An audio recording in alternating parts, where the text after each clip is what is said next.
Have you ever wondered how the sugar in your tea or coffee is made?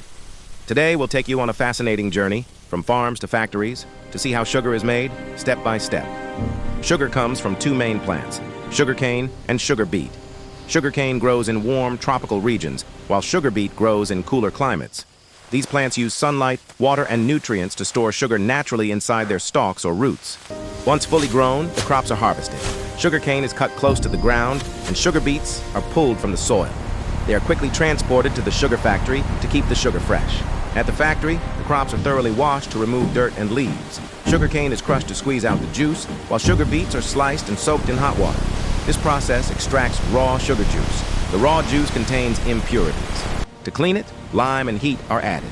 This causes dirt and fibers to settle, leaving behind clear, purified sugar juice. Next, the clean juice is heated in large evaporators. Water slowly evaporates, turning the juice into a thick, sweet syrup. The syrup is cooled in special tanks. As it cools, sugar crystals begin to form naturally. This crystal-filled mixture is called massicate. The mixture is spun at high speed in a centrifuge. This separates the sugar crystals from the dark liquid called molasses.